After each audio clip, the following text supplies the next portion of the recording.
தமிழில் வெளியான ஸ்டார், ரட்சகன் போன்ற வெற்றி படங்களை இயக்கியவர் தான் பிரவீன் காந்தி. இவர் சில சமயங்களில் பேசிய கருத்துக்கள் சர்ச்சையை ஏற்படுத்தும் வகையில் காணப்படும்.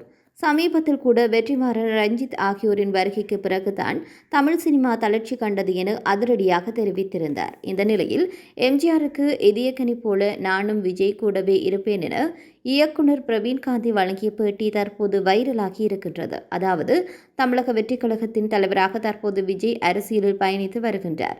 இவருக்கு ஏராளமான ரசிகர்கள், தொண்டர்கள், மக்கள் என பலரும் தம்முடைய ஆதரவை தெரிவித்து வருகின்றனர். இந்த நிலையில் தமிழக வெற்றிக் கழகத்தினுடைய 2வது ஆண்டு தொடக்க விழா நேற்றைய தினம் நடைபெற்றது. இவ்வாறு சினிமாவில் மட்டுமல்லாமல் அரசியலிலும் கொடி கட்டி பறந்து வருகின்றார் விஜய். இவர் அடுத்தடுத்து மக்களுடைய நலனுக்காக பல பணிகளை முன்னெடுத்து திட்டமிட்டிருக்கின்றார். மேலும் 2026ஆம் ஆண்டு தன்னுடைய தேர்தல் இலக்கு எனவும் தெரிவித்திருக்கின்றார். இவ்வாறான நிலையிலேயே எம்ஜிஆருக்கு இதயக்கனி போல நானும் விஜய் கூடவே இருப்பேன் என பிரவீன் காந்தி தெரிவித்துள்ளார். மேலும் அவருடைய வெற்றியை பார்க்கும் பல்லாயிரக்கணக்கானவர்களுக்கு மத்தியில் நான் முதலாவதாக இருக்க வேண்டும் என ஆசைப்படுகின்றேன் எனவும் குறிப்பிட்டுள்ளார்.